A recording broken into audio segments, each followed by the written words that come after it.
Guys, praise, glory, and honor to our loving Savior, Jesus Christ. We remember and cherish the blessed preachings and teachings of our dearly beloved parents in the Lord.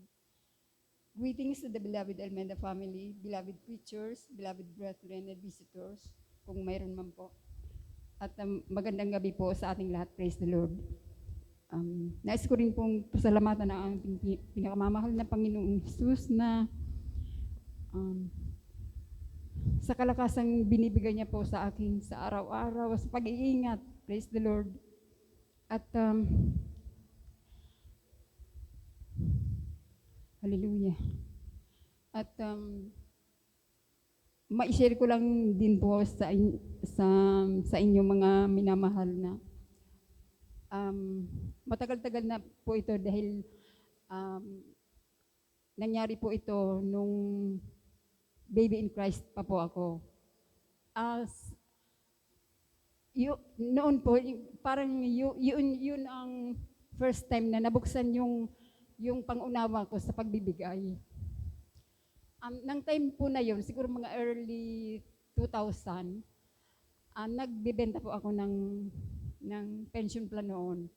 Sa madaling sabi po, may kumuha po sa akin na pension plan. Ang mode of payment niya ay annually, tapos worth 15,000. Sa mga ganun pong trabaho, commission basis po yun.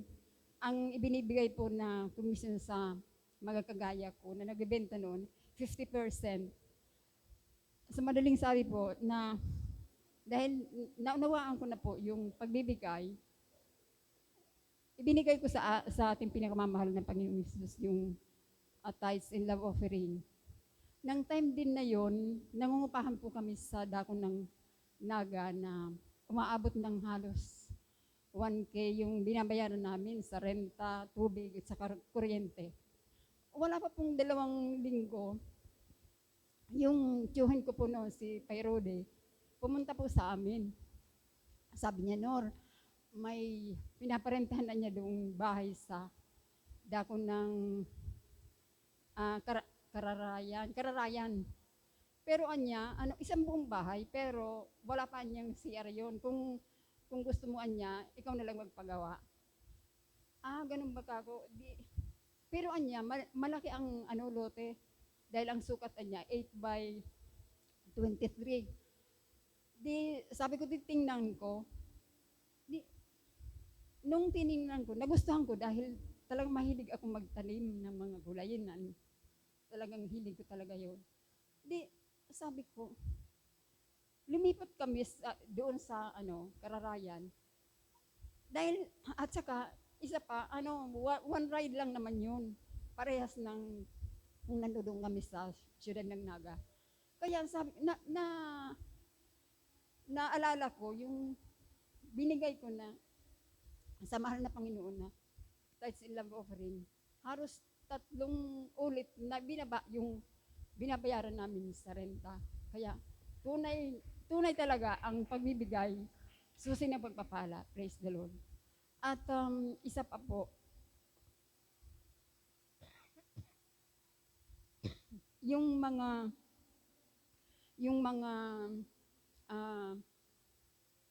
alalahanin natin, halimbawa, lalong-lalo na po kung may mga okasyon tayo na pupuntahan, talagang nangyari po sa akin yun na walang-wala talaga, pero gustong-gusto kong pumunta nung time na yun sa dako ng Maynila kasi magtatalipaw church anniversary noon. Sabi ko, walang-wala talaga ako. Pero bahala na, sabi ko, makakarating ako ng Maynila. Inisip ko noon, pagdating ng Maynila, manghiram ako doon sa kapatid ko, kay Lily noon. Ngayon, pumunta na, nakasama ako sa papuntang Maynila. Pagdating pa ng Maynila, nanghiram pa ako doon kay Sister Lloyds noon, na pamasahe papuntang Malabon. Sabi ko, sis, pagbalik ko na lang yung hiniram ko na ito. Sa madaling sabi, nakarating ako ng Malabon. Pagdating ko doon, di tuwang-tuwa naman yung kapatid ko. Tapos, hanggang nakikipaligo ako doon. Tapos, bahala ka na anyem, dyan manay. Tapos, sabi ko, oo. Ang nakakaanta, iniisip ko, bago ako pumunta doon, manghihiram ako sa kanya. Pero nakalimutan ko yun. Hindi na, hindi ako nakapagsabi sa kanya na manghihiram ako. Kasi may inabot na sa atin na nakabalot na pera. Sabi niya, oh, ano to? Ngayon mo na sa'yo na yan. 300 niya yan kasi nagbinta ako ng baboy, sabi niya. Kaya praise the Lord, walang wala talaga akong kahit peso nung time na yun. At saka isa pa, kasi may iniwan akong yung tinirahan namin doon, wala nang nakatira. Tapos may gustong mangupahan. Tapos sabi nung kapatid ko nga, si Lily, Manay, gusto mo bang parentahan yung iniwan nyo dyan na kwarto? Sabi ko, kung may magre-renta, ay si Marivic anya, baka nga nandiyan na yun sa baba kasi hinihintay ka talaga diyan. Pagbaba ko talaga, nandoon na siya, hinihintay niya ako. Tapos nag-usap kami. Ang ngayate, magkano naman na paparintahan mo yun? Sabi ko, 515 lang. Babaan mo na ngayate, mag-a-advance na ako ng 2 buwan.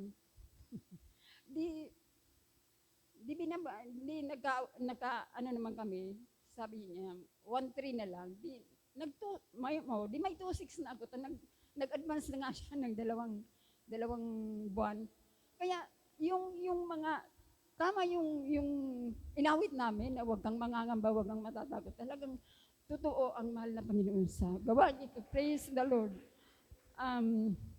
Isa pa po, pinapasalamatan ko ang lahat ng mga pag-iingat, kasi sa mga panahon na ito talaga, grabe ang init. Talagang namamalayan ko, parang nanghihina talaga yung katawan natin. Lalong-lalo na sa mga senior na kagaya ko. Talagang yung maghapon na yun, na grabing init, talagang parang nanglalambot ka na. Pero ang kalakasan na nagmumula sa mahal na Panginoon, praise the Lord, hallelujah, hallelujah. Pinapasalamatan ko ng labis-labis yan dahil talagang nandyan yung pag-iingat niya, pag-provide ng aming mga pangangailangan at saka kagalingan ng mga karamdaman. Kaya ang lahat ng kapurihan, pagpapasalamat sa ating pinakamamahal na Panginoon Jesus po lang.